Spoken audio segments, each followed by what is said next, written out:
Bom, acredito que iniciamos a nossa transmissão. Boa tarde para você que está conosco ao vivo.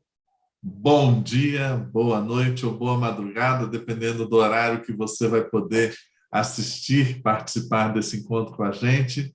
Para quem ainda não me conhece, meu nome é Luciano Sattler, eu sou vice-presidente de Soluções Educacionais da Sucesso Minas.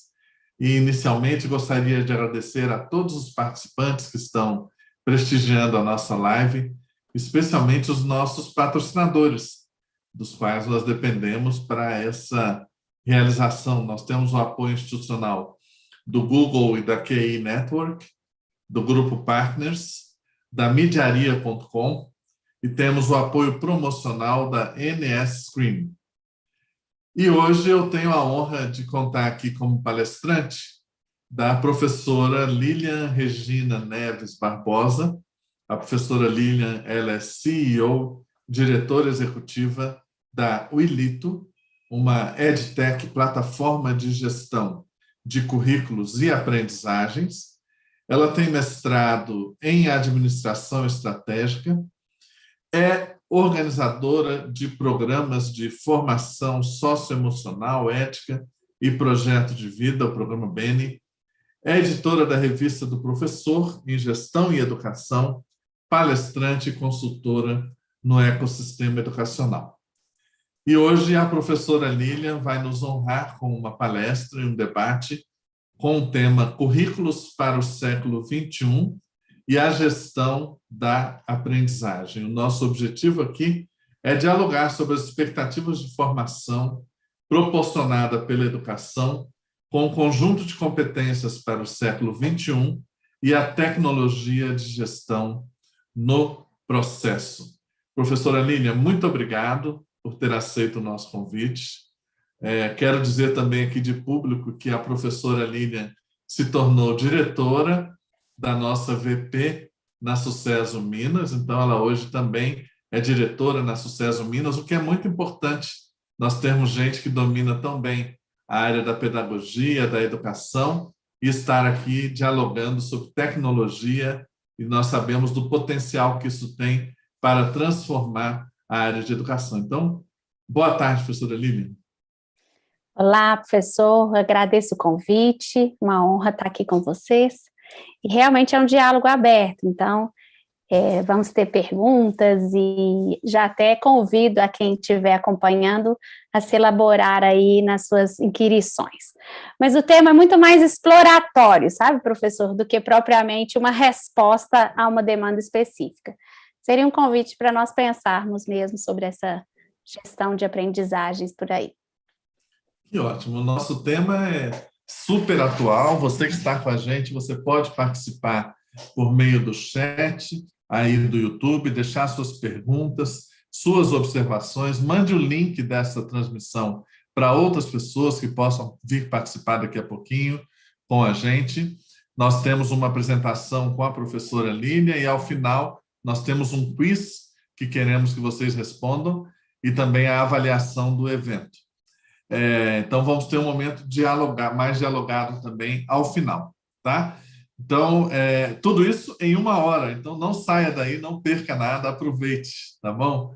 Professora Lina, então eu deixo a palavra contigo para que você possa fazer a nossa apresentação exploratória e, pelo jeito, ela está com uma estética disruptiva, é isso?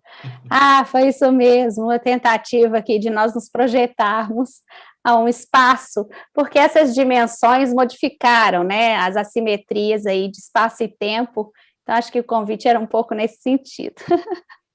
Vamos lá, estamos aqui para te ouvir. Obrigada. Eu vou pedir a ajuda da equipe para me apoiar no compartilhamento de uma apresentação.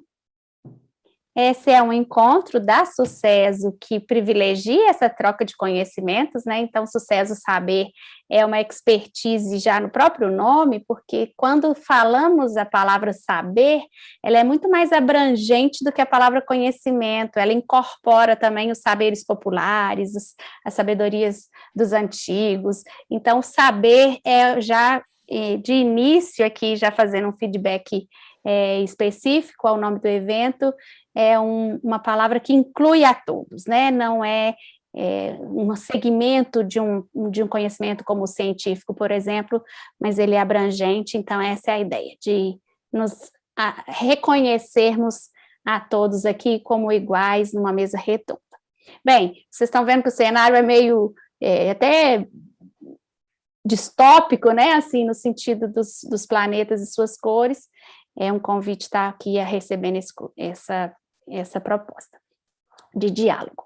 A minha consideração será mais ou menos em 3 pilares. A primeira, nós vamos nos asseverar aqui em reconhecer um pouco das demandas para a construção de currículos, e o século XXI, o que é que ele inaugurou, né, já estamos há alguns anos nessa tratativa, mas que ele demanda dos sujeitos contingencialmente. A segunda proposta é pensarmos uma gestão da aprendizagem. Então, como que a escola vai poder acompanhar, uma vez que isso tudo é tão incerto e tão aberto, quem é que aprendeu o quê? É possível fazer esse tipo de gerenciamento por parte da educação, né? E um terceiro é compartilhar um pouco alguns ensaios e algumas ações que já realizamos como solução tecnológica, obviamente sem pretensões alguma de apresentar a solução, mas de explorarmos as ideias que podem vir a surgir a partir de algumas proposições. Então, vamos lá. Pierre Levy escreve um livro, Tecnologias da Inteligência, que é muito sintético e muito atual. Ele fala o seguinte: não há informática em geral, nem essência congelada do computador, algo que fosse estático, mas um campo de novas tecnologias intelectuais, aberto, conflituoso e parcialmente indeterminado. Então, falar em tecnologia, quase sempre a gente vê como um binômio, né, ciência e tecnologia, é pensar em soluções, em ciência aplicada, com o uso, obviamente, dos dispositivos eletrônicos, mas quando ela se empresta a favorecer o processo de aprendizagem, Pierre Levy a qualifica como tecnologias da inteligência. Então, quando estamos falando de educação, nos emprestamos ou nos aproximamos desse conceito de tecnologia da inteligência como um repertório ou um suporte para aquilo que estamos fazendo. Hoje, tecnologia tem sido reconhecida como linguagem e como ferramenta, então nós vamos avaliar como que a educação e suas demandas de formação também se aproximam desse universo aí, né, da tecnologia. Uma pergunta central quando se pensa em currículo é curriculum, vem de proposta de percurso, de pista de corrida mesmo, na sua etimologia primeira.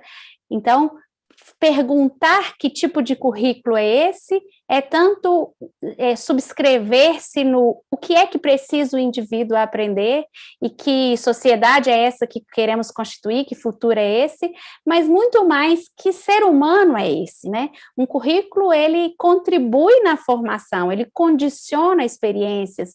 Então, quando vamos definir um currículo escolar, um currículo como referência nacional, nós estamos, então, nos emprestando a esse tipo de resposta. Que currículo é esse? Que sujeito é esse? Que privilégio? O que queremos privilegiar, né, no sentido de conquistas e saberes e descobertas da humanidade? E, então, pensar em currículo é sempre pensar no plural, por isso o tema aqui é currículos, porque eles são vários e de várias possibilidades de combinação. Então, quais seriam esses possíveis currículos para o século XXI? Há uma série de documentos, muitos marcadamente discutidos pelo mundo, e eles vão dizer o seguinte: o mundo é aberto, são incertos. Edgar Morin, com a sua teoria aí, epistemologia do conhecimento, teoria da complexidade, vai dizer, não é tão simples, nós vamos ter que olhar a recursividade, a hologramaticidade, a dialogicidade, é aberto, a ciência tem vácuos de descoberta, nós temos fronteiras da ciência, e aí, como é que se faz currículo para se aprender algo que está em constante expansão e descoberta? É fluido, né? Aí os tempos fluidos do Bauman. Então, cada geração também se apresenta, né, nas características desses sujeitos aí que interagem com as tecnologias, com a forma de ver o mundo, tentando se apresentar nas suas identidades. O mundo tem agravado em seus problemas de recursos hídricos, de alimentação. Hoje, por exemplo, o que se produz no mundo anualmente, em termos de alimento, demanda-se 1 ano e meio para poder abastecer a população de alimentação. Então, é como se nós tivéssemos sempre 6 meses de atraso para produzir o alimento requerido para alimentar a população em 1 ano. Então, são problemas crônicos e, então, a demanda de formação de um currículo observa, em certa medida, o que é que o mundo tem de problema para que esse currículo venha sustentar essas propostas de uma maneira ou outra. Recursos, né, falamos aqui dos hídricos, mas outros tantos, ambientais, questões também de economias mais solidárias, de humanidades, né, de índices de qualidade de vida, enfim. Esse é um mundo que se abre aí em termos de a ODS, por exemplo, Objetivos de Desenvolvimento Sustentável, faz essa marcação muito bem em alguns aspectos que prevê para o século, para os próximos 10 anos, né, 2030 é a marca aí. Avanço da tecnologia, a tecnologia se avolumou, nós viramos a curva da singularidade, cada produção de tecnologia está dobrando era 2 anos, está chegando a quase 6 meses, a cada 6 meses o que temos de produzido de tecnologia tem dobrado, e há um vácuo, por exemplo, nós veremos de demanda de profissionais que desenvolvam em tecnologia, e o mundo do trabalho também se modificou. Então, esse contexto todo, que não é uma análise local, regionalizada, é uma análise ampla, internacional, vai, então, jogar para a escola uma avalanche de requerimentos, né? O que é que a escola, que é a geração, a escolinha de base, né, na etapa do futebol, como que eu posso prever algumas competências que precisam ser desenvolvidas na escola para que quando esse profissional ou quando esse sujeito se colocar como cidadão e na força de trabalho aí, ele venha então a contribuir socialmente. Claro que sabemos que educação não é preparar para uma vida futura, o sujeito já vive a própria vida e educação também é reconhecê-lo nesse tempo, mas há essa demanda então, essa latência de competências requeridas para o futuro ou chamado aí para o século XXI. Alguns desses documentos, né, tem uma instituição, a OCDE, que é responsável, inclusive, pelas avaliações internacionais, PISA, e faz comparação em 63 países, se eu não me engano, atualmente, e faz metas sobre as habilidades requeridas para esse tempo. Universidades como essa Open University, acho que ela é inglesa, ela faz relatórios de todas as práticas inovadoras anualmente, então tem um relatório como esse saindo anualmente, disponível, tudo isso aqui é acesso gratuito.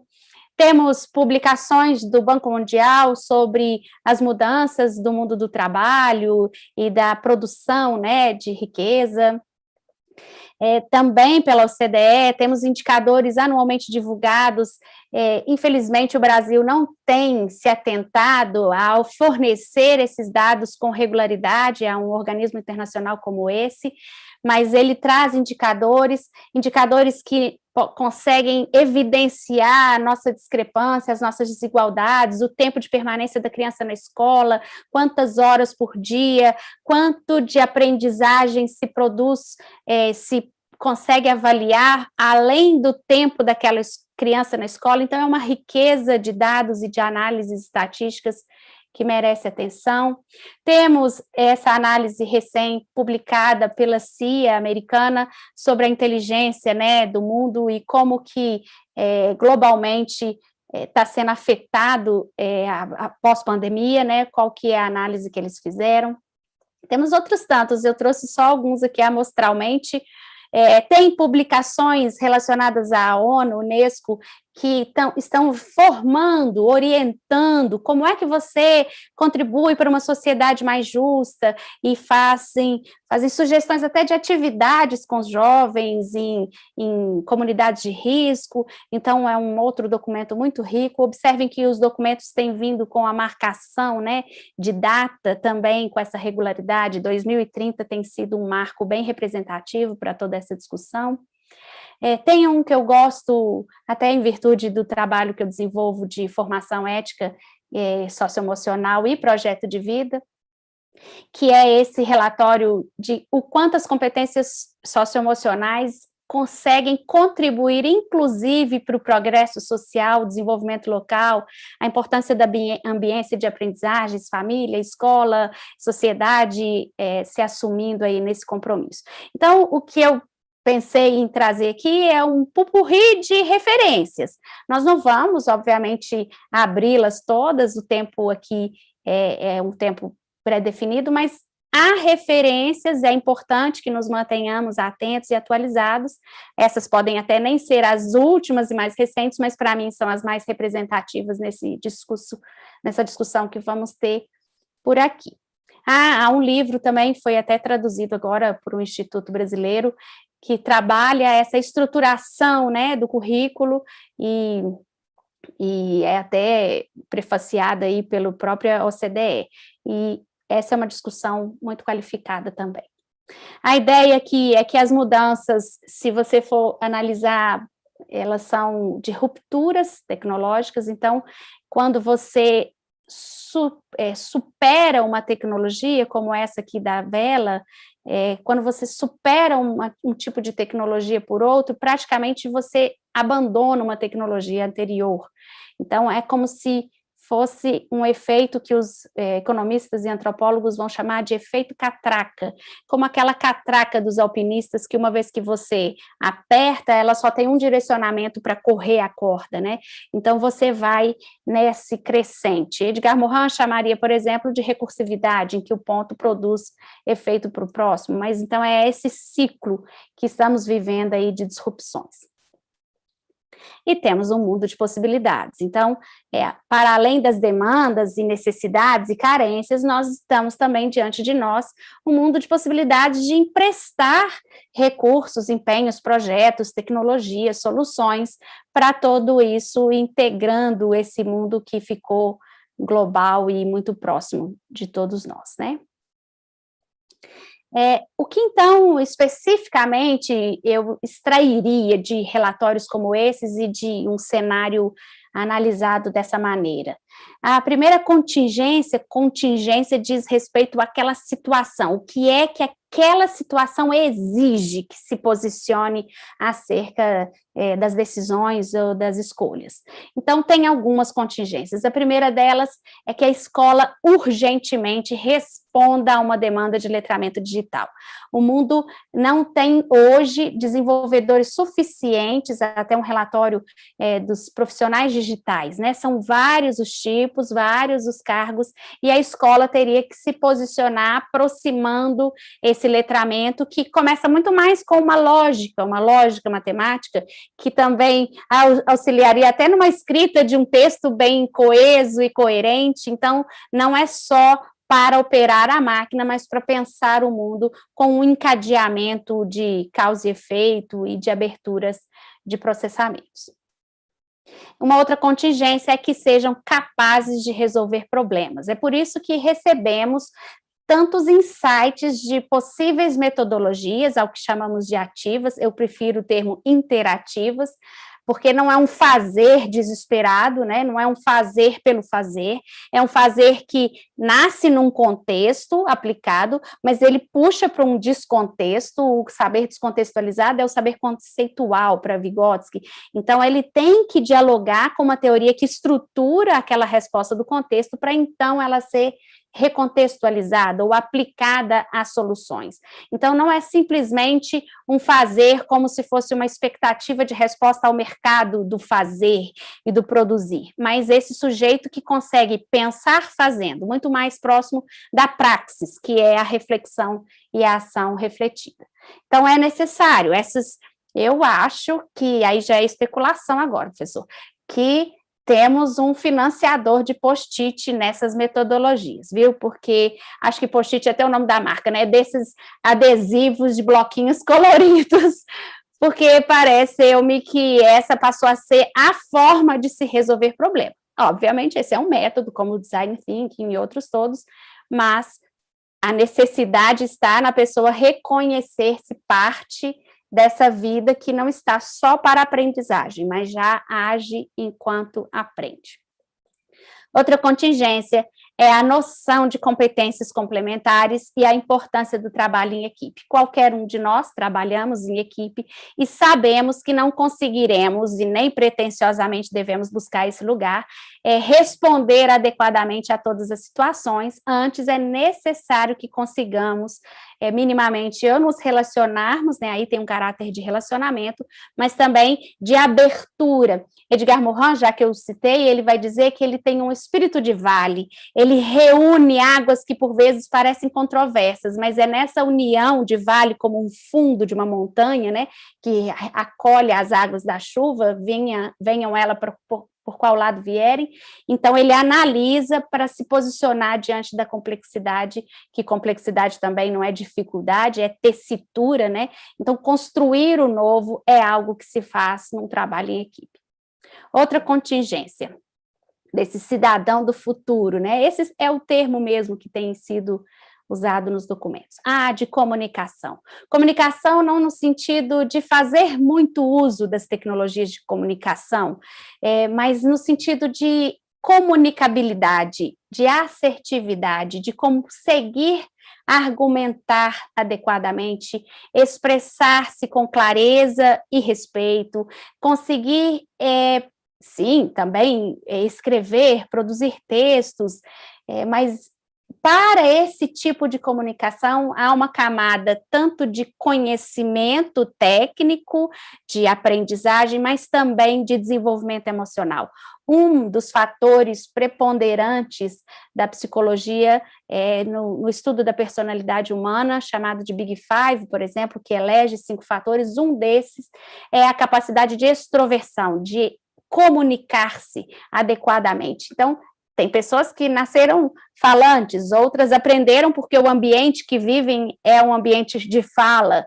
Claro que depois nós vamos ver que um dos outros fatores é conseguir responder à escuta, ser sociável e permitir que o outro também dialogue contigo.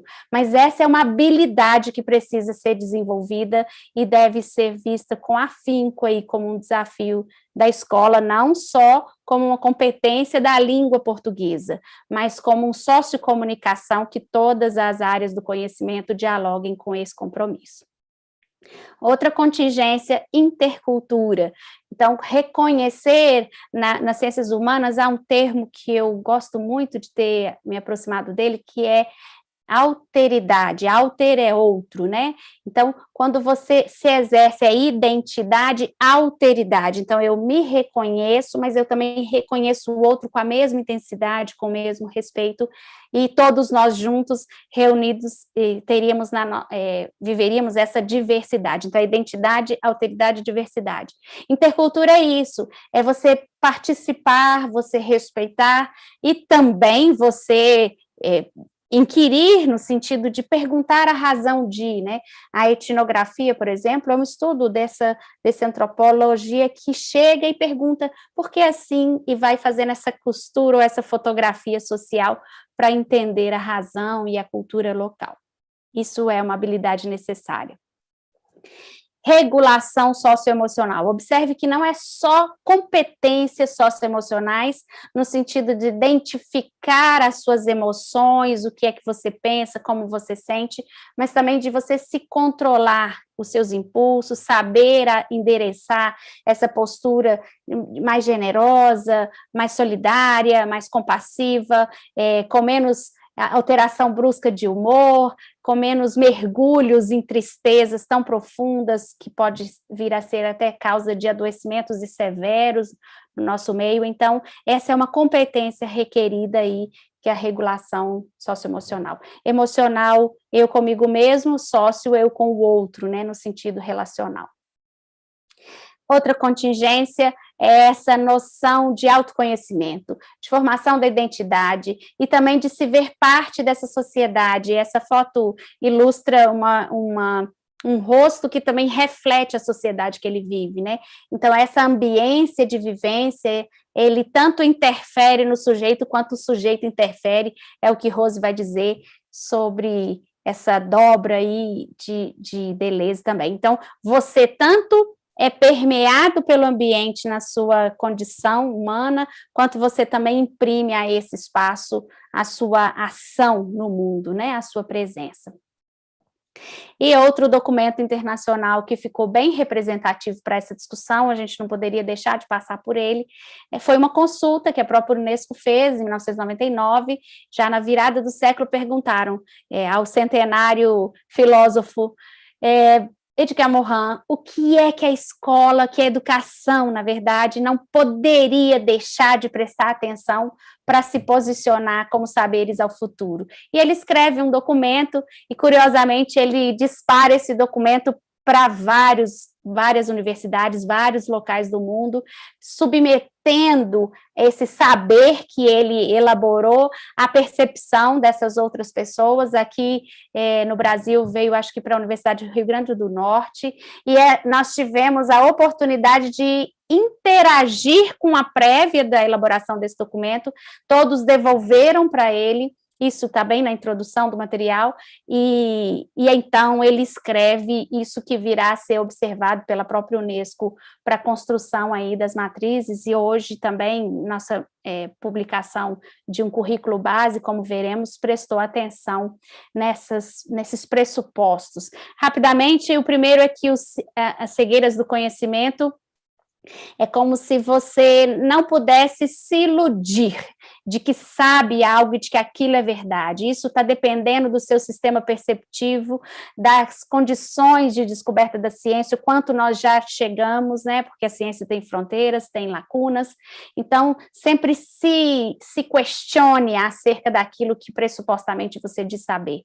O segundo, princípios do conhecimento pertinente, é a noção de contexto e complexidade. Então, para trabalhar algo, esse algo não pode só morar na caverna de Platão, no mundo das ideias, mas ele tem que descer aplicavelmente a um contexto de vivência, e é assim que ele será aprendido. Ensinar a condição humana é essa noção de que nós temos condicionantes, né? Então, os ambientes, os estímulos, a natureza humana da própria espécie. Ensinar a identidade terrena é conectar esse sujeito ao planeta, né? Onde ele mora, as suas heranças culturais aí. E sustentáveis também, né, de noção de pertencimento a esse mundo da natureza. Enfrentar as incertezas, ensinar a compreensão aqui muito mais nesse relacionamento, nesse exercício da empatia, e a ética do gênero humano, ética essa que é o fazer o bem comum para Aristóteles, né, você não pensar só circunscrito àquilo te traz de privilégios, mas também como que isso contribui, extrapola para além dos seus interesses egoístas ou individuais, mas alcança um grupo bem maior como bem comum. A educação como bem comum tem sido, inclusive, um mote da Unesco agora de regenerar a escola, né? E aí, esses seriam cenários bem amplos e internacionais.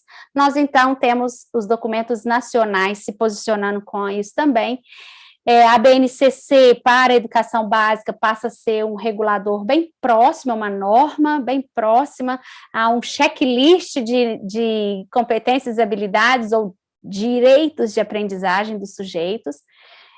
Ele também incorpora esses saberes necessários promulgados pela Unesco, do saber ser, saber fazer, saber conviver e saber aprender, e se mobiliza, ainda que sensivelmente precisando de um investimento maior, mas em programas de conectar essa educação, de fazer aportes para que esse currículo, para que essa tecnologia venha a serviço da educação.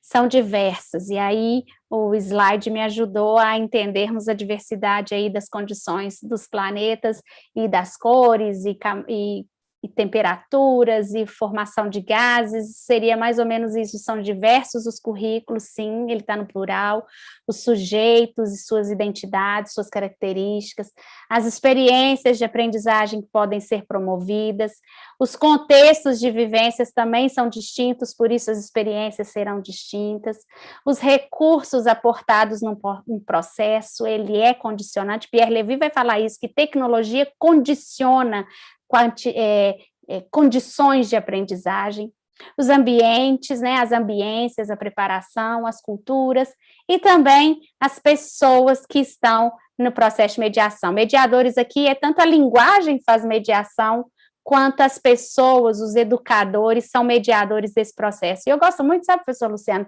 de fazer um alerta, assim, para quem gosta da metáfora de que mediador é ponte.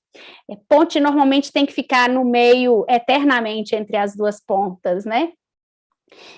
Eu prefiro a metáfora do professor Perrenot, um suíço, que vai dizer que mediação é andaime, ele está ali temporariamente no processo de aprendizagem, mas o estudante tem que se conectar diretamente com o saber, tentar organizar seus planos de estudo, desenvolver suas perguntas, ir atrás de pesquisas, investir em hipóteses e confirmação. Então, o mediador é esse que vai ao lado ajudando a que ele faça, e não que faça com ele e explique para ele todo o tempo.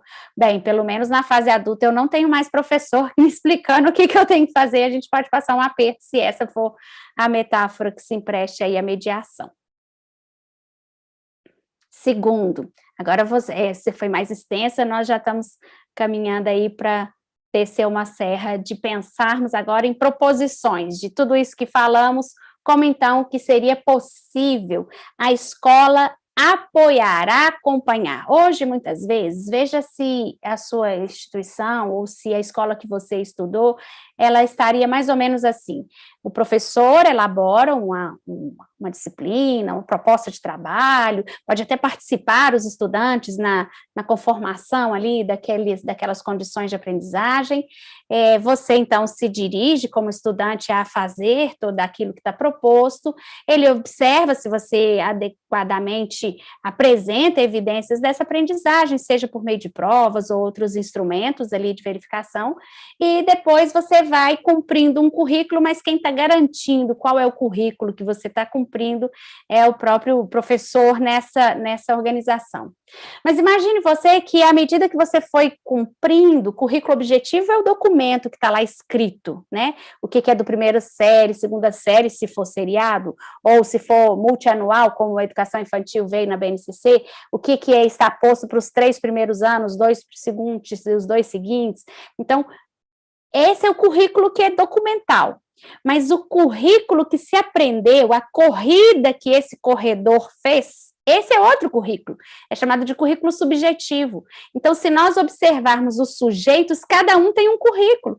E será que aquilo que estava proposto para que ele aprendesse no segundo ano ou no terceiro, ele aprendeu ali, naquela etapa? Então, fazer gestão da aprendizagem é conseguir responder adequadamente qual foi a corrida que cada corredor fez, qual foi a aprendizagem que cada sujeito foi se apropriando, e quais são as experiências que, por vezes, precisam de um processo de resgate, nivelamento, de intervenção.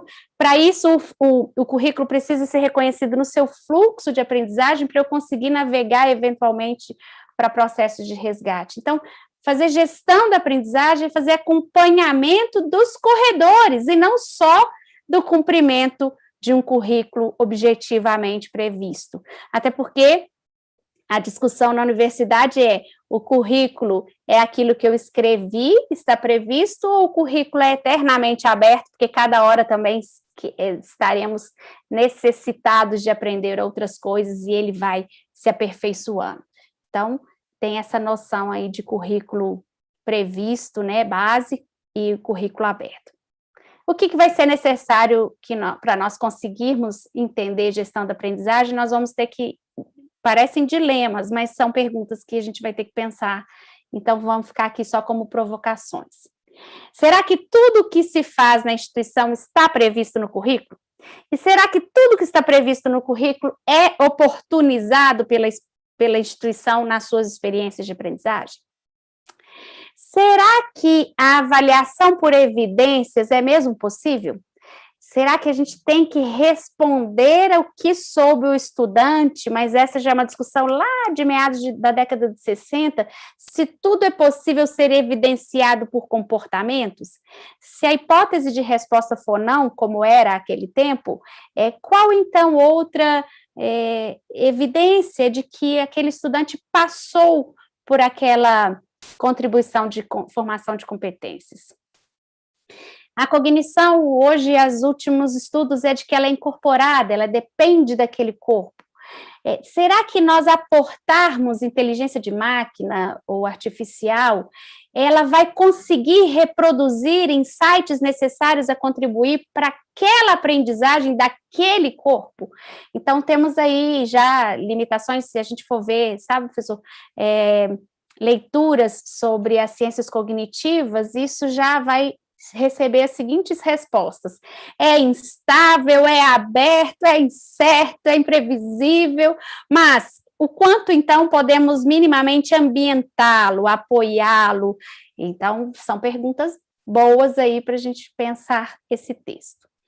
Contextualizado. Será que a experiência de se aprender algo teve uma contextualização que aproximou os conhecimentos prévios daquele sujeito, que ele conseguiu fazer uma associação, uma conexão do que você estava falando com o que ele já tinha ali dentro de inteligência cristalizada, né, ou saberes anteriores, para que agora essa complexidade do tecido se alcance nesse engendro que puxa para um novo estágio de aprendizagem? E será que esse aprendizagem que foi feito no contexto também dialogou com aquilo que a gente acabou de dizer do descontexto ou da teoria que o sustente? Qual é o valor da criatividade e o quanto que os nossos discursos de pensar o novo e novas soluções estão ignorando eventualmente os saberes acumulados? Essas são perguntas que precisam ser ditas. Outro dia, uma prima minha que trabalha na indústria metalúrgica, na área de tecnologia, disse: chegou um grupo de jovens e eles fizeram uma dinâmica de design de problemas e disseram que para aqueles problemas que estávamos tendo, eles tinham descoberto algumas soluções. E, curiosamente, no conto que ela seguia a me dizer, ela falou: todas as soluções já tinham uma experiência de terem sido incorporadas. Curiosamente, tudo que eles pensaram já tinha uma historicidade naquela instituição e já teriam condições de dizer de erros e acertos de cada uma daquelas condições. Então, o quanto que as pessoas estão ouvindo a cultura, a tradição, não no sentido de parar lá, mas de reconhecer e de valorizar essa sabedoria e esses saberes acumulados. Parece que está todo mundo falando assim: é tempo, as mudanças são muito rápidas, tem que ser criativo, e temos que parar em certa medida e nos perguntarmos se isso está sendo observado adequadamente. Porque errar de novo o que a gente já sabia é um erro maior, né? Então, a pergunta é: será que sabíamos? E a noção de inacabamento, uma matriz tem sempre que se considerar aberta. Então, ainda que um currículo seja a sua referência, ele estará sempre aberto às curiosidades e às pesquisas por interesse. Um fluxo de gestão de aprendizagem que eu timidamente ensaio é que você deve, então, reconhecer essas estruturas do currículo, e para isso ele teve que ser detalhado. Eu fui para uma disciplina de doutorado em teoria de currículo para entender tudo que já se discutia sobre o currículo, para entender qual é o grau, entre aspas, máximo de detalhamento, para, a partir dessa arquitetura, nós, então, aportarmos tecnologia no processo. Das tecnologias, você também vai ter que responder de tudo isso que o currículo espera desenvolver, quais são, semioticamente, evidências possíveis de serem levantadas. Obviamente, no decorrer da aplicação do currículo, as experiências também que os estudantes se aproximarão devem ser diversificadas, então não tem uma metodologia que é a certa, não é só a metodologia ativa, não é só a instrução, mas é uma diversificação, é uma composição disso tudo. E o quinto é que a máquina, sim, teria capacidade de aprender para acompanhar o que está acontecendo como oferta de currículo, estruturas de avaliação, experiências e metodologias, para poder também, nesse fluxo, sugerir alguns processos de intervenção. E o case que eu trago é quase só me apresentando numa tentativa de estruturação da base de dados para que essa gestão de aprendizagens consiga acontecer. Então, é um pouco rapidamente aqui de uma história, reconhecendo, né, que a escola é sempre variável no seu espaço, tempo, seus sujeitos e que participam. Então, aqui é a escola de Atenas, tem vários pensadores, Platão e Sócrates ao meio, aqui os discípulos de Pitágoras, enfim. Aqui é uma high-tech high americana, em que essa é a sala de aula, né, entre aspas, os estudantes se organizam com planos de estudo e desenvolvem suas aprendizagens em espaços com tecnologia. Aqui é a Vitra, que é uma arquiteta muito famosa e desenvolve espaços bem diversificados de experiência. E aqui é uma escola, mas é do século passado, certamente não se aproxima com nada do que conhecemos. Nessa época, as pessoas assentavam-se em cadeiras e umas olhavam para as nucas dos outros, né? Eram cadeiras enfileiradas. Então, certamente a gente não tem um modelo de escola como esse vigorando ainda bem. Então, a ideia aqui é provocativa, obviamente, tem um grau de ironia, mas é de pensarmos que escola é essa do tempo que estamos aí a pensar. Eu tive a oportunidade de trabalhar por 2 anos próximo. Quem fala de futuro, eu falo que cai em 2 categorias, sabe, professor Luciano? Ou é visionário ou é lunático. O professor José Pacheco, da Escola da Ponte, apesar desse jeito dele bem duro, às vezes, de comunicar o que pensa, é um visionário, um amigo pessoal que eu admiro muito. E trabalhando com ele, eu pude compreender um pouco mais da experiência, que já tem mais de 50 anos, que ele relata ter acontecido na Escola da Ponte, em Portugal, uma comunidade bem carente até por lá. E participando, fiz cursos com educadores da Escola da Ponte, à distância, isso é o bom da tecnologia. Eu percebi que, por mais que as práticas fossem variadas, eles tinham uma ancoragem do processo, que era, tá vendo esses documentos aqui ao fundo, é o currículo de cada criança sendo acompanhada. Então, não importava o método de aprendizagem que estavam desenvolvendo ali, o professor tinha uma referência dessa persecução dos objetivos de aprendizagem na gestão de cada estudante. E eu entendi que essa era uma dica preciosa para quem quer pensar em estruturação de dados. Essa aqui é uma base de reforço de metais, onde vai daí surgir uma construção. Então, não me perguntem muito mais de engenharia, aqui a gente declara o nível de incompetência que tem, mas metaforicamente a ideia é que qual é a estrutura que a educação poderia se emprestar para esses dados, para um dia conseguir responder acerca das aprendizagens dos estudantes. E tem. O lastro dessa estrutura é compreender bem o currículo, e a BNCC nos emprestou um grande avanço nesse diálogo.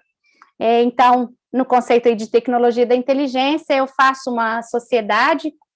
Como eu não sei de tecnologia, quando é assim, a gente faz parceria com quem já sabe. Eu peguei um parceiro na área de tecnologia, ele desenvolve para o Ministério, inclusive, já fez vários projetos, e ele entra comigo, então, num projeto integrado, que nós nos alicerçamos em entender o funcionamento da escola, a partir de uma estruturação do currículo e de uma articulação de todas as outras variáveis.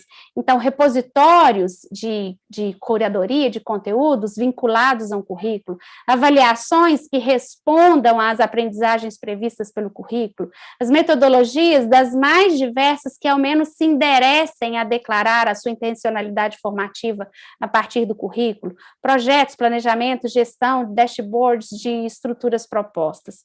E assim, só um simbólico aqui, é claro que essa é uma apresentação aqui manual para cá, a gente não trouxe materiais próprios da plataforma, mas imagine você que esse seja um currículo, cada linha seria o pressuposto de desenvolvimento de um objetivo de aprendizagem ou de formação integral, e à medida que a escola fosse fazendo o seu trabalho, ela seriadamente suporia estar desenvolvendo tudo o que estava previsto.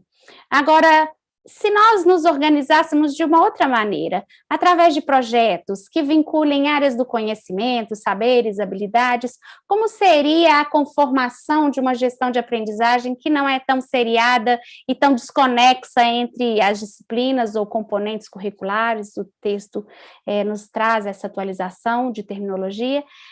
Seria mais ou menos assim: se você fizer um projeto por problema, projetos podem ser por temas ou por problemas. Os por problemas são mais potentes do que os de temas, os temáticos.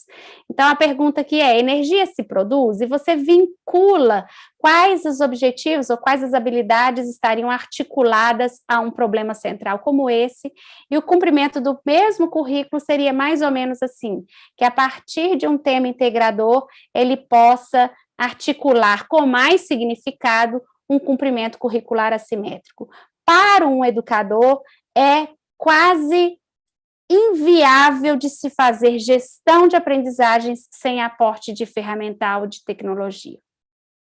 Então, foi nessa hipótese que a gente vai a campo e até uma apreciação aqui é que a gente trabalha com mindset educacional. Trabalhar a plataforma é operar essa forma de entender como funciona o aprender. Bill Gates vai dizer o seguinte: a primeira regra de qualquer tecnologia utilizada no negócio é que a automação aplicada a uma operação eficiente vai aumentar a eficiência. Agora, a segunda regra é que a automação aplicada a uma operação ineficiente vai aumentar a ineficiência.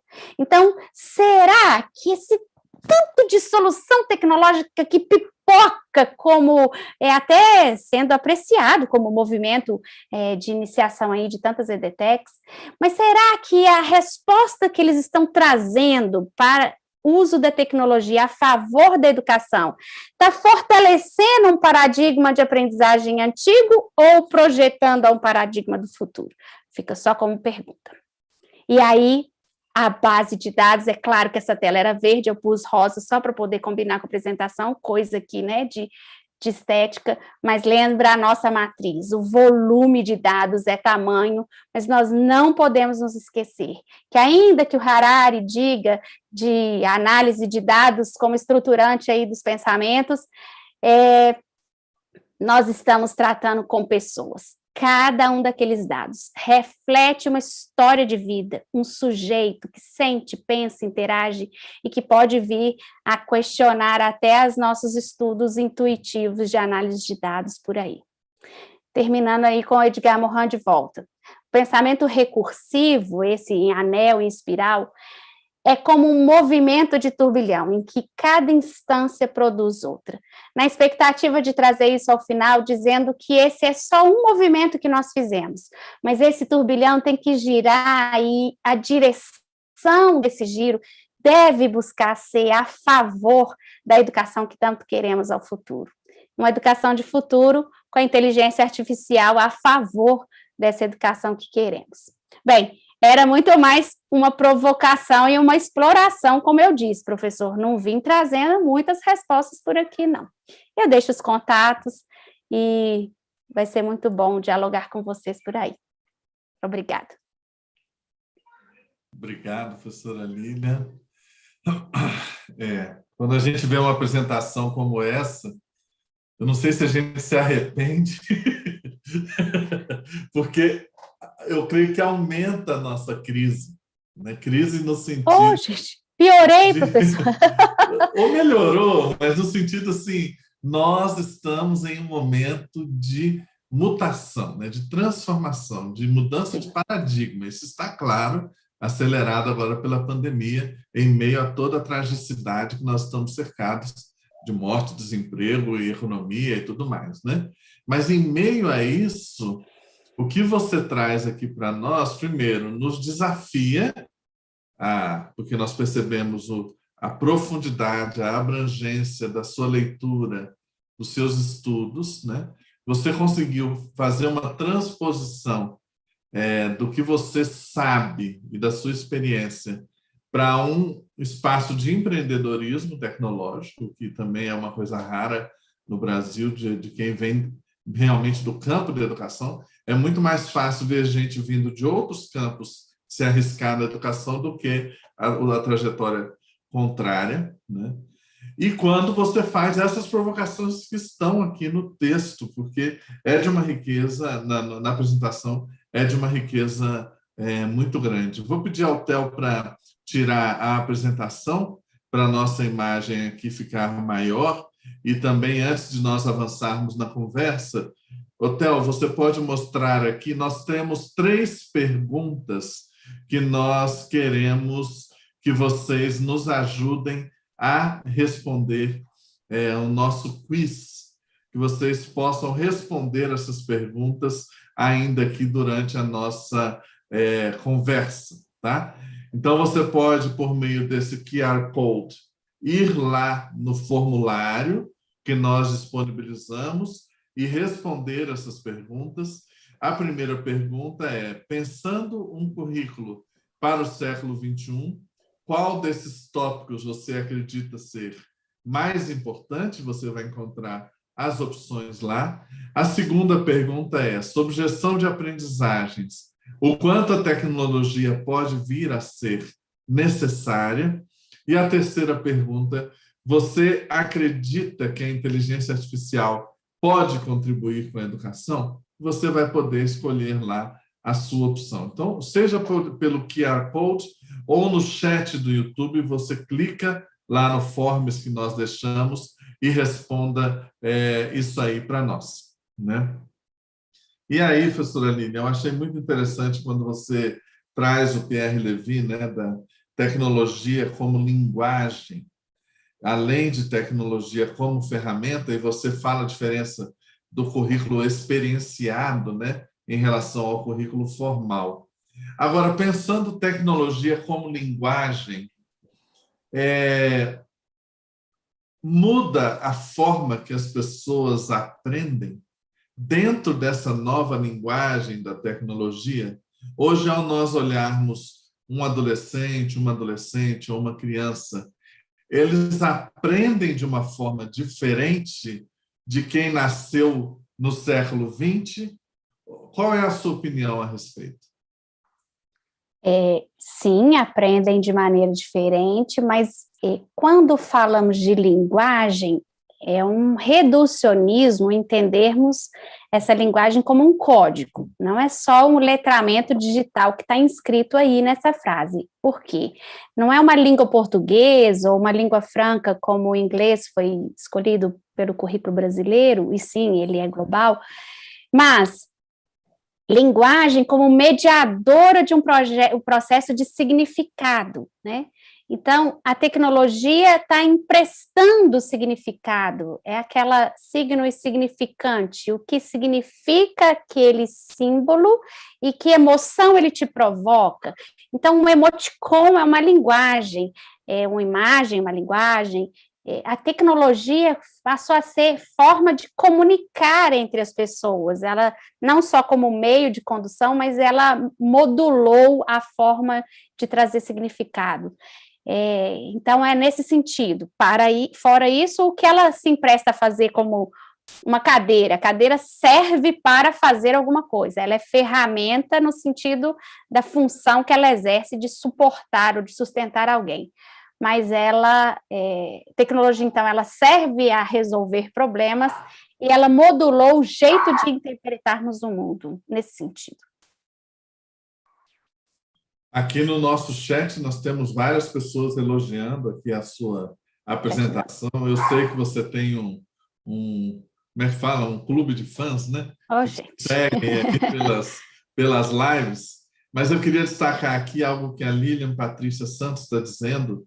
A TI fortalece a boa estruturação já existente num trabalho pedagógico eficiente, mas por si só não acrescentará de forma significativa no resultado efetivo. A Maria Leoneide Rodrigues está dizendo objetividade, clareza e contundência que instiga. Como admira a professora Lilian, né? Obrigada. Elogios, depois você vai ver aqui, né? Tá certo. Regina Velasquez, excelente a lucidez para abordar tema tão complexo, sobretudo diante do cenário de instituições adotando ecossistemas de aprendizagem que adotaram o BI na educação sem KPIs coerentes, né?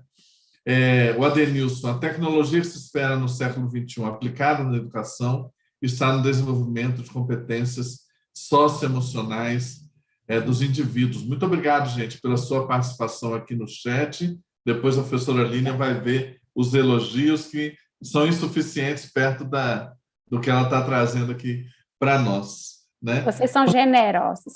Você fez uma provocação sobre inteligência artificial, né? A aderência da TI a todos esses processos que nós falamos.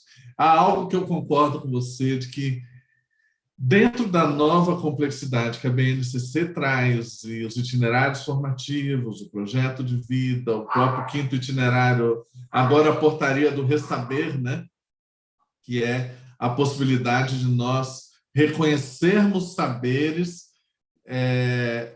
desenvolvidos fora da escola, por meio de convênios que a escola vai fazer, tanto no nível da educação básica, mas também em empresas e na educação superior. E eu li uma matéria esses dias de que o machine learning vai fazer tudo. Vai fazer tudo. Eu, pessoalmente, não acredito numa máquina substituindo o professor na relação de ensino e aprendizagem. Agora, eu cada vez mais acredito na máquina como uma assistente nessa personalização das relações de ensino e aprendizagem. O que você acha a respeito disso?